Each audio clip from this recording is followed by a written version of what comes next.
Welcome to Quick Course Digest. Today, we are diving headfirst into the wild world of art history too.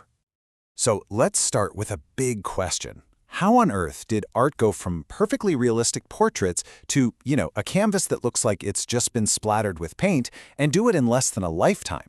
Well, in this explainer, we're going to trace that exact journey, the explosive evolution of 20th century art. This was a period of pure revolution where artists didn't just break the rules, they absolutely torched the rulebook. All right, so the 20th century kicked off not with a whisper, but with a roar. This was a full-scale rebellion. Artists weren't just tweaking tradition anymore, they were launching a direct assault on centuries of established ideas about what art was even supposed to be. And when critics called their work that of a wild beast, you have to understand, they meant it as a serious insult. But the artists? Oh, they wore it like a badge of honor. This was the reaction to painters like Henri Matisse, who started using these jarring, unnatural colors, not to show what the world looked like, but to express what it felt like, raw and totally unfiltered. And that was the absolute core of this new movement, Fauvism. It was this radical shift from an external focus to an internal one. I mean, think about that for a second. Instead of painting the way light hits a landscape, the Fauvists were basically painting the landscape of their own emotions. So after color was completely liberated, form was next on the chopping block. You've got artists like Pablo Picasso and George Braque who just shattered the whole idea of a single viewpoint with cubism. They'd show you an object from multiple angles all at once, fracturing it into these geometric shards. It was like they turned a clear window on the world into a broken mirror. And as the world plunged into the absolute chaos of World War I, and these revolutionary psychological theories from thinkers like Sigmund Freud started to circulate, art found this new, urgent purpose. It became a powerful tool, a weapon even, to protest the madness of the world and to explore the hidden, often dark, depths of the human mind.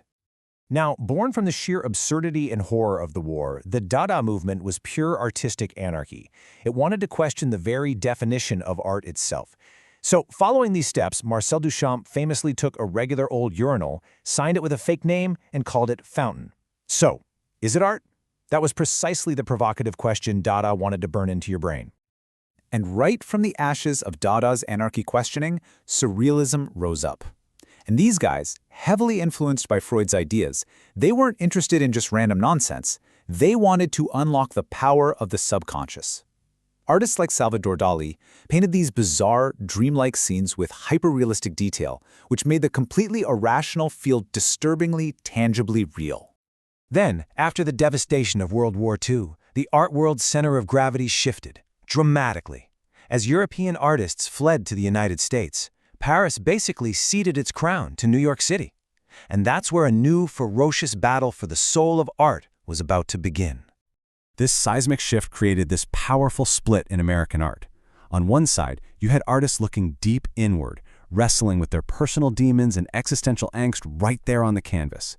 And on the other side, you had artists looking outward, capturing the booming, slick, commercial-driven society all around them, and then just putting it right back in the public's face.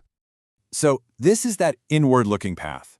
For abstract expressionists like Jackson Pollock, the canvas wasn't just a surface to be decorated. It was an arena. The painting itself became the physical record of an event. The drips, the splatters, the gestures, they were all just traces of the artist's emotional and physical struggle. It was action made visible. And in the complete opposite corner, you have pop art. Artists like Andy Warhol took all that raw, emotional turmoil of the abstract expressionist and just replaced it with the cool, detached, mechanical irony of, say, a Campbell's soup can. They weren't looking inward for some grand truth. They were just holding up a mirror to the mass-produced culture that was defining modern America.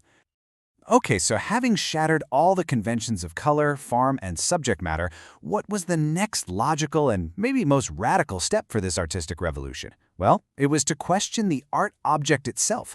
Was a physical thing, a painting or a sculpture, even necessary for an artistic experience to happen? This is the exact kind of unsettling question that minimalists wanted you to think about.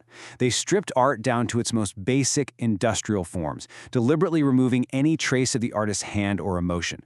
They argued that the art wasn't in the cube itself, but in your experience of it, your physical relationship to this object in this specific space at this specific moment. And this line of thinking reached its ultimate mind-bending conclusion with conceptual art. Here, the idea is everything. The art could be a set of typed instructions, a sentence painted on a gallery wall, or even just an action performed by the artist. The physical product, if there even was one, became almost totally irrelevant. And then, taking these concepts to a massive scale, some artists just left a gallery behind entirely. They started creating these monumental works right in the landscape itself, like Robert Smithson's famous spiral jetty. And these pieces were never meant to be permanent commodities to be bought and sold. They were grand experiences, destined to change with the seasons and eventually, beautifully, just disappear back into the earth. As the century rolled on, marked by profound social upheaval and civil rights movements, art became an even more explicit and powerful tool for social and political change. The canvas, and art in general, transformed from a decorative object into a battleground for ideas and identity. I mean, you have movements like feminist art, for instance, which challenged a centuries-long male-dominated canon by asking this really provocative and necessary question: why have there been no great women artists? They reclaimed crafts and directly questioned traditional gender roles, and at the same time, Chicano artists were using vibrant public murals to celebrate their heritage and tell powerful community stories, giving a voice to experiences the mainstream art world had ignored for so long. So ultimately, this whirlwind century wasn't just about making things look different.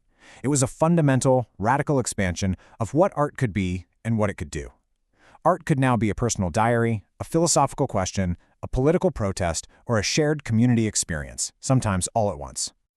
And this incredible journey of rebellion and redefinition, it didn't just stop at the end of the century. It directly shapes the art we see all around us right now, from guerrilla street art to immersive digital installations. The true legacy of the 20th century is that constant, relentless questioning. So, after a century of breaking every conceivable rule, the only real question left is, what rule will be broken next?